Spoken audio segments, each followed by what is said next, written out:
د کعبې دننه هر سړی ولیدی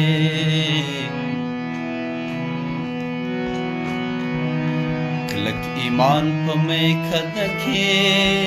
معلومیږي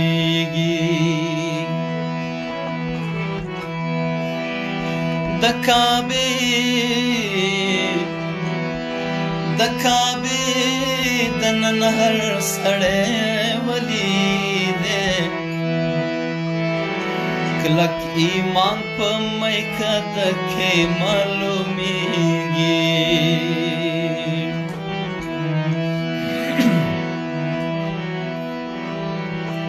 په مرګ دې نه مري جانان خوږ دی پرنس دی پروت وی چې پښتنې ته ورځمه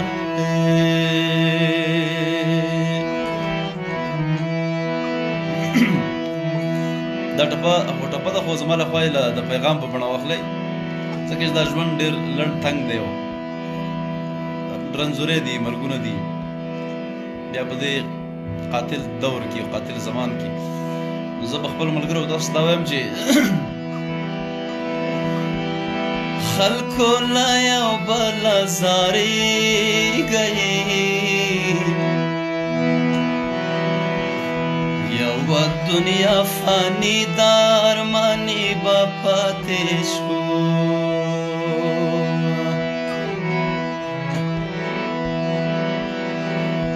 یوه سبا مرګی دی ارماني به پاتې شو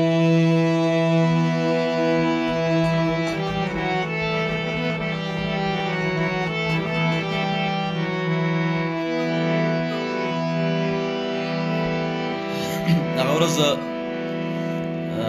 د لایق صاحب سره ناست وم خدای دې ژوندی لري تر ډېره تاسو هم ورته امین ووایئ په خپله دغه کې نو هغه راته یوه ټپه رایاده کړه راته ویښودله وایي دغه ټپه ډېره پخوانۍ ده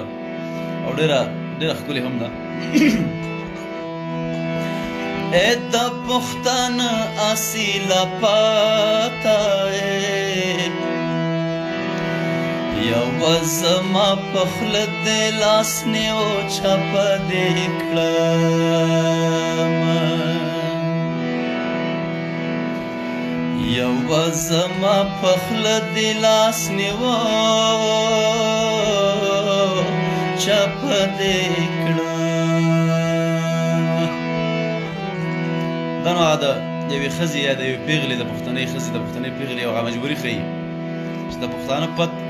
دومره اصیل دی دومره دروند دی چې ډېرې غوښتنې نه شي کولی هغوی د پښتانه اصیله پته زما په خوله دې لاس نیو غلې دې کړمه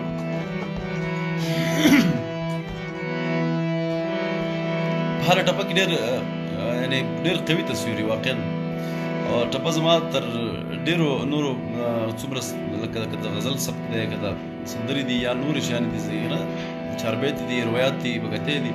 زما د ټپې سبک بیا خوښ دی لکه دا اوس واورئ څومره ښه ده چې ژبه په خوله کې معشوقه ده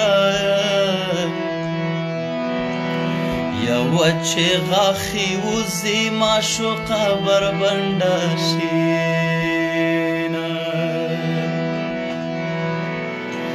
یوه چې غاښې وځي معشوقه بربنډه شینه دې ته ورته ده بله جانانه مړ یې که ژوندی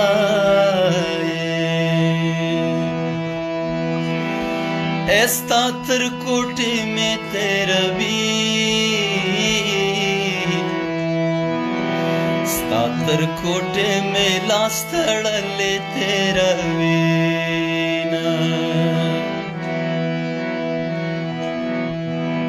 که زما خپل جانان سړی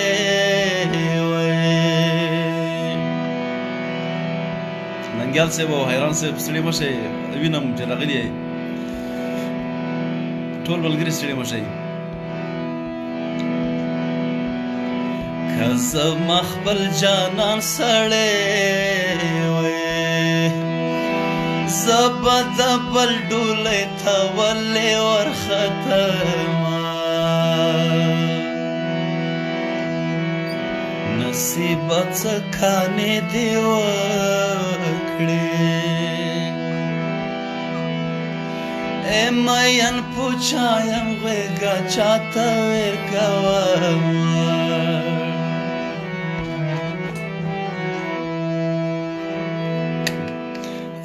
هیله ده چې دا څه مو دغه بدل شوی وي طبیعت هم جوړ شوی وي